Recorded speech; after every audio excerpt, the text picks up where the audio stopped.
Talk about the progress of your team in the last few seasons. There seems to be a progression going that you have to be proud of. Yeah, it's it's a program that that Coach Stoops has really taken into the stratosphere. If you look at it from a standpoint of I'm in. For me, being a Kentucky kid and growing up, being around Kentucky football my whole life, and growing up, you can't say that you can say that it was inconsistent.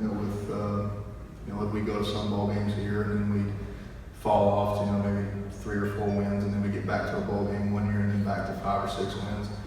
And Coach Stoops, he had a pretty rough go. His first couple of years here, 2-9, I think was his first year, and then 5-7 or something like that in the next couple of years. My freshman year when we got here, the first building block was laid down.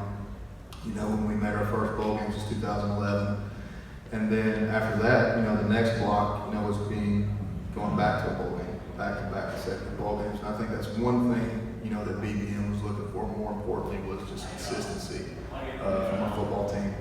And then last year, obviously, was another stepping stone, which is making that New Year's Eve game, beating a powerhouse like Penn State, on national television, like the way we did.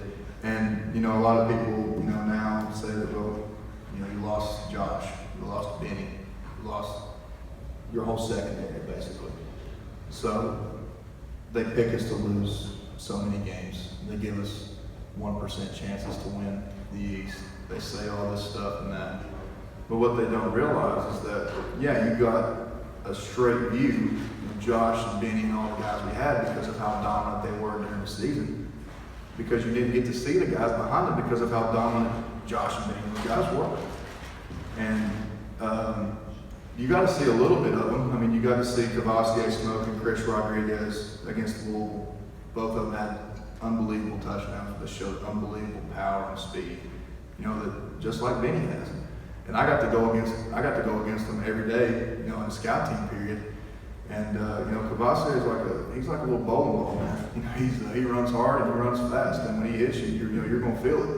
And Chris is the same way. I think from a body standpoint, if you look at him, Chris is kind of built like Saquon Barkley. I tell him that all the time. It's like, dude, you're like the way you built, walk around like this, looking like a big tree trunk. I mean, you look like Saquon out there. But and just from an edge standpoint, I mean, you look, people say, well, what about Josh? And they say, well, I mean, you can't replace Josh because Josh is Josh. You're not going to find too many 6'6", 261, defensive ends out there that look like Superman. So, how do you replace that? Well, when you talk about with having Coach White come in as our new defensive coordinator, he coached Josh, taught Josh the fundamentals, gave Josh the tools. And he brings a professional mindset of being with the Colts. And now that he's taken over our defense, he's kind of putting a twist on our schemes and our coverages. Kind of like we did with the Colts. And I've used this example a bunch today, but one of them being is that, one of his years being with the Indianapolis Colts, I can't remember which player it was. It might have been, if I was guessing, probably Dwight Freeney, because he's the only, defensive player that's just dominant there. I don't know. But I think he had like 17 or 18 sacks one year, led the AFC or whatnot. But the team total was only like 25, 26, 27. And then the next year, that player wasn't playing or got traded or something. And Coach White at that time, their defensive coordinator, took what they were doing and said, okay, we kind of built this defense around such and such last year.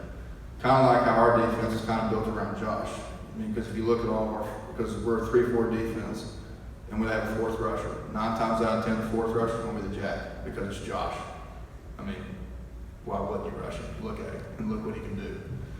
So, taking our basic defensive calls and being able to make adjustments to where it frees not only the jack up, but it frees me up, it frees the Will up, it frees the Sam up, it frees the strong safety up, it frees the free safety up. We can bring corner blitzes, we can bring pressure from the boundary, all that different stuff. It's almost like how an offense can run the same play out of 3 different formations. We can run the same pressure out of almost three different looking formations, or it could be the same blitz, but from two or three different positions. Who's going to be our fourth rusher type deal? And so when you saw that, and they did that with the Colts after that guy, after whoever had the leading sacks left or whatever, the individual sacks numbers went down, but the team sack numbers skyrocketed to almost, I think 40 almost, he told me. So if we can take that and almost use it to our advantage to here in Kentucky like they did in Indianapolis, I think we're going to be just fine. We have a question to your right against the wall. Hey Cash, Michael Bradford, Saturday Down South. I wanted to ask you about participating in the Super Bowl commercial. What was your experience there, and what do you think the message was that Kentucky not only put that out there, but let you be featured in it? That was pretty cool. I'm glad they let me start my acting career with that. So it was pretty fun. They came in and they had cameras like girls, but they had like this big like holding grip on it. And I was like, man, how expensive is that camera? He said, well, do you know this camera right here made Avengers Endgame? I was like, ooh, that's a lot of money right there. So I knew it was a pretty serious production, and it was funny because have you guys had Logan in here yet? Stenberg, did you guys ask him about if he laughed at me during that? You didn't ask him about it? You guys missed out on a good question. But so it was like they brought us in our like our team, we call it relax room. We go in our shoot pool or whatever, and they had the lights and tape marked on for everybody was supposed to be standing. They gave me a script and told me how they wanted me to read it and everything. And I've never done that before. Like that was my first time like reading a script. Like everything you see me, yelling, screaming, acting fool, comes from my heart. So it's kind of hard. It was kind of hard for me at first to read something and be passionate about it because it didn't come from me. So I didn't know how to do it at first. To be quite honest with you, and that's how Logan and them, started dying laughing at me after the third or fourth word I started screaming. So we were there a long time though. We were there for about 4 or 5 hours just because of how many takes we had to do. But overall it was fun. The fans enjoyed it, and we got a lot of really good feedback from it. We had that promotional video where I said for people to watch it and video it, and tape their reaction thing. We had a bunch of reactions, and it was really fun to see, little kids and their parents, making out CATS, cats, and watching the video and screaming hard in our living room. It was pretty fun. Question here in the middle. I've got 2 questions. The first, who were some of the UK guys you looked up to growing up in Paintsville? And 2, what does John Summerall bring to this coaching staff and the team? As a kid growing up, when watching Kentucky, one guy you thought of was Jacob Tammy. Kentucky boy from Bourbon County.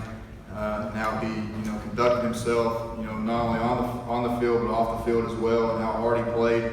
So Jacob was always a favorite of mine, and obviously probably Randall Cobb or Andre Woodson, just because of how infamous those guys were at playmaking and what Randall's been able to do with the Packers and now the Cowboys. It's just unreal what those guys have done. But in the games that I was actually there to see them play, no matter what happens, I'll never be able to forget that. And then Summerall, yeah. Coach, he's my coach, man. If I had to have a coach that was kind of like me, it'd be him. He's me. He's the me version of a coach. So he's very fiery. He's got a lot of energy, and you can tell he cares a lot. And he's got a lot of passion for this team and that's in this room. It means a lot to him, because he's a Kentucky alum. He came here. He always jokes. He jokes about it all the time. He said, "Boys, I played here, wherever." He goes, "I made 75 trips my senior year. I'm not gonna call them tackles. I'll call them trips because I didn't tackle them." And he always say that.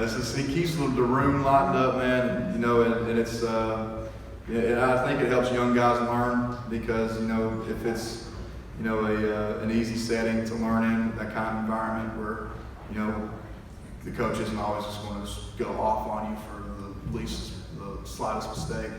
I think that helps guys learn, and it helps bring guys together closer. Right here in the middle. You're obviously very confident in the team you're bringing back this year. So keeping in mind what you accomplished last year, what is the new expectation for Kentucky football? Get to Atlanta. We went 10-3 last year. We came up, pretty short. We had the biggest game of Kentucky football history in Lexington. Got embarrassed, and that's it. So we have to come back this year with a stronger mindset, a stronger mentality of, 10-3 is not acceptable. coming second or runner-up in the SEC East is not acceptable. And so that's been our whole goal throughout our winter conditioning program, throughout spring ball, and throughout our summer work. I said in the fall camp is, take it up a notch. Like I was talking about, going back to that building block method. Like I said, first year bowl game, second year bowl game, third year beat Penn State. Who says this year is the final step in my career and in my class's career, get to Atlanta. But not only get to Atlanta, but to win it. Because if you get there, you might as well win it. Mayor and Farmer. You mentioned Logan earlier when he was in here somewhere. I was talking about you guys go head to head a lot, and it said your two are the toughest hitters on the team, and you trash talk a lot. What's your relationship like on the practice field and then off with him? It's awesome. Just because me and Logan, we have this mindset of, this is how football should be played, and we think football should be played with an edge and a sense of balance about you. And the way that we hit each other in practice when he comes on pool scheme, we compare it to like this two rams just hitting each other. It's not moving; they just stand there. And that's exactly what it is. Like none of the seat are budging this way or that way. It's just a head-on collision, like two rams butting each other. And but the good thing about going up against Logan in practice is that I don't have to look for a guy to bring out intensity in me. It's already there because I'm going to have to match his intensity and able to win that down. Because if you don't match his intensity or go above it, then you ain't got a shot. Last question against the wall. All right. Cash, hopefully after a lengthy NFL career, but have you given any thoughts to life after football? I think I've seen videos of you smashing dudes through tables and whatnot. Any professional wrestling or media personality in your future? Man, I'd like to go on the Pat McAfee route. Just go play some years in the NFL, go to Barstool. Why isn't Barstool here? That's one question. And honestly, Big Cat or PFT or those guys here kind of makes me sad. Yeah, we got to fix that. But after football, man, it's just I like to bass fish a lot. To be honest with you, I mean, professional wrestling's cool. Shout out to the club, my boys AJ Styles, Carl Anderson, Luke Gallows. But bass fishing and professional wrestling is just something that I like to do or like to watch or do when I'm not in football. So just be able to do that and have fun with it. But yeah, if the WWE came knocking and if I had nothing going on, it'd be kind of hard to tell Vince McMahon no. Cash, thank you very much. Yeah, thank you guys.